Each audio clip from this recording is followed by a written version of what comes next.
ബസ്സിൽ പോകണമെന്നുണ്ടെങ്കിലും periodic type അല്ലേ, കാണാൻ അടിപൊളിയായിരുന്നു. ആ ഫാമിലിയായിട്ട് എൻജോയ് ചെയ്യാം. അഭിനയം എല്ലാവരും നല്ലതായിരുന്നു. മ്യൂസിക് ഒക്കെ അടിപൊളിയായിരുന്നു. ഓരോ ഇതിന് പറ്റിയ പോലെ നല്ല മ്യൂസിക് അടിപൊളിയായിരുന്നു.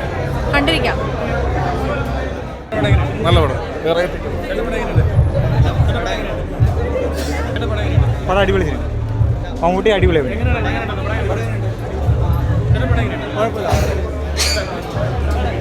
അടിപൊളി അടിപൊളി.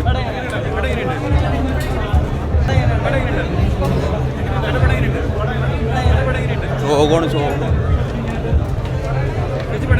അടിപൊളി അടിപൊളി.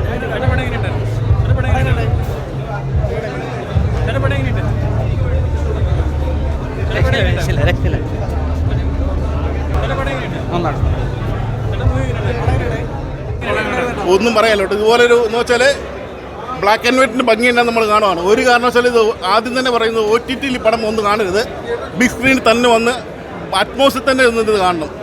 ഒരു കാരണവശാലും ഇത് സ്പോയിലും ആക്കരുത്. അതായത് കൊടുമൺ പോറ്റി ഇതിനകത്ത് നായക കഥാപാത്രം ആരായിരുന്നു സ്പോയിൽ ചെയ്ത് പുറത്ത് പറയരുത്. അതിന് മുമ്പേ സ്പോയിലാകുന്നതിന് മുമ്പ് ഈ പടം വന്ന് കാണണം.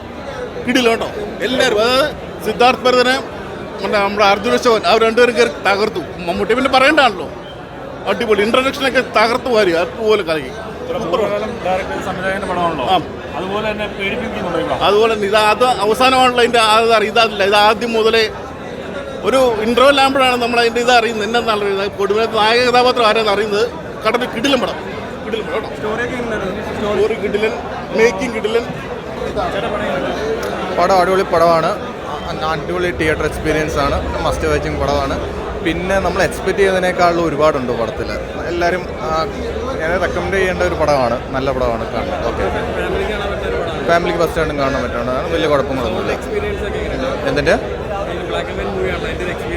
അടിപൊളിയാണ്. എല്ലാം അടിപൊളിയാണ്. ഞാൻ എന്തായാലും ആ ഒരു നല്ല ടൈം അതിൻ്റെ അകത്ത് എൻജോയ് ചെയ്യാൻ പറ്റുന്നുണ്ട്. 3 പേരും അടിപൊളി പെർഫോമൻസ് ആയിരുന്നു. ഒന്നും പറയാനില്ല. ശരി, നല്ല പടമായിരുന്നു. ഞാൻ ഇത്രയും നല്ലൊരു പടം എൻ്റെ ജീവിതത്തിൽ ഇതുവരെ കണ്ടിട്ടില്ല. മമ്മൂട്ടി സൂപ്പറാണല്ലോ. പിന്നെ നല്ല കഥ. നമുക്ക് ബ്ലാക്ക് ആൻഡ് വൈറ്റ് ആണെന്ന് തോന്നണില്ല. ബ്ലാക്ക് ആൻഡ് വൈറ്റ് നമ്മുടെ മനസ്സിലേക്ക് വരുന്നില്ല. നമ്മൾ ആ സിനിമയിലോട്ട് നമ്മൾ അങ്ങോട്ട് ലയിച്ചു പോകണമല്ല കഥയിൽ. ബ്ലാക്ക് ആൻഡ് വൈറ്റ് ആണെന്ന് പറഞ്ഞിട്ട് കാര്യമില്ല. കണ്ടിരിക്കാൻ നല്ല നല്ല ഇതായിട്ട് എല്ലാ കാര്യങ്ങളും അവർ ഭംഗിയായിട്ട് ചെയ്തിട്ടുണ്ട്. എല്ലാവർക്കും നല്ല അഭിനന്ദനങ്ങൾ പറയണം. മമ്മൂട്ടി സൂപ്പറായിട്ട് അഭിനയിച്ചിട്ടുണ്ട്.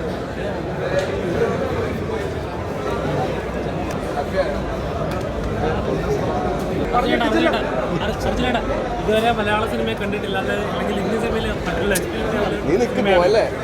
ഇന്ത്യൻ സിനിമയിൽ തന്നെ നല്ലൊരു മാർക്ക് ചെയ്യാൻ പറ്റുന്ന ഒരു എക്സ്പീരിയൻസ് മൂവിയാണ്. കാരണം ക്യാരക്ടേഴ്സ് ബ്ലാക്ക് ആൻഡ് വൈറ്റിൽ ഇങ്ങനൊരു ഫിലിം. അത് ഇങ്ങനത്തെ കഥ കേട്ടപ്പോൾ ഇത്രയൊക്കെ എക്സ്പെക്ട് ചെയ്തായിരുന്നു. കഥ കേട്ട് മമ്മൂക്കയുടെ ലുക്ക് കണ്ടപ്പോൾ ഓക്കെ പറഞ്ഞ പടമാണ് ഞാനത്. എങ്ങനെയുണ്ടായിരുന്നു? സീൻസുകളുണ്ട്, ചില എക്സ്പീരിയൻസ് സീൻസുകളുണ്ടല്ലോ. ആ ഒരു മൊമെന്റിലൊക്കെ എങ്ങനെയാണ്? മേക്കിംഗ് സമയത്ത് തന്നെ അടിപൊളിയായിരുന്നു. അപ്പോൾ ഞാൻ ഭയങ്കര ഹാപ്പിയാടാ. ആസ് എ വ്യൂവർ ഒരിക്കലും എനിക്ക് ഇരിക്കാൻ പറ്റില്ലല്ലോ. കാരണം നമുക്ക് എല്ലാം അറിയാം. നെക്സ്റ്റ് സീൻ എന്താണ്, അടുത്ത ഷോട്ട് എന്താണ്, അടുത്ത ഡയലോഗ് എന്താണ്. അപ്പോൾ അത് എക്സ്പീരിയൻസ് ചെയ്യാനാണ് നിങ്ങളുടെ കൂടെ വന്ന് ഇരുന്ന് എല്ലാവരും കൂടെ ഇരുന്ന് കാണണം. ഹാപ്പി ആയിരുന്നു. വെറുതെ പൊളിയാടാ. ഞാൻ ചോദിക്കാറുമ്പോൾ ഇങ്ങനെ പിടിച്ച് ചോദിപ്പിച്ചിട്ടുണ്ട്. ഞാൻ മമ്മൂക്കെ ഉറപ്പല്ലേ. മമ്മൂക്ക് ഇങ്ങനത്തെ ഓരോ എക്സ്പീരിമെൻ്റൽ ക്യാരക്ടേഴ്സ് എടുക്കുന്നതാണ് നമുക്ക് അടുത്ത ഒരു ക്യാരക്ടർ എടുക്കാൻ പ്രചോദനം.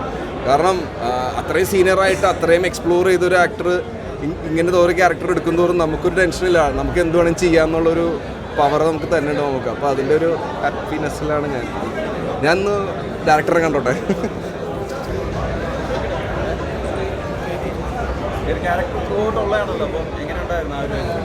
നല്ല നല്ല നല്ലൊരു വെൽ റിട്ടൺ ക്യാരക്ടറാണ്. അപ്പോൾ അതുകൊണ്ടാണ് കൂടുതലും ആ ക്യാരക്ടറിന് ഒരു ഡെപ്ത് ഉള്ളതുകൊണ്ട് നമുക്ക് ചെയ്യുമ്പോൾ ഒരു വാല്യൂ ഉണ്ട്.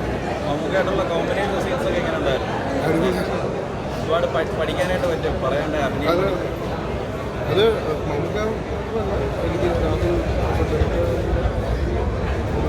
ന്യൂ ഏരിയ ചേട്ടാ കരിയറിൽ തന്നെ ബെസ്റ്റ് ക്യാരക്ടറാണല്ലോ. തിയേറ്ററിൽ എക്സ്പീരിയൻസ് ചെയ്യാൻ പറ്റില്ല. അത് ഞാനല്ലല്ലോ പറയേണ്ടത്, നിങ്ങൾ പ്രേക്ഷകരല്ലേ പറയേണ്ടത്. എനിക്ക് ഞാൻ എൻജോയ് ചെയ്യുമല്ലോ എൻ്റെ ഫിലിംസ്. അത് എത്രത്തോളം ബെസ്റ്റാണെന്നുള്ളത് പ്രേക്ഷകരാണ് പറയേണ്ടത്, അല്ലാതെ I shouldn't B say. Thank you.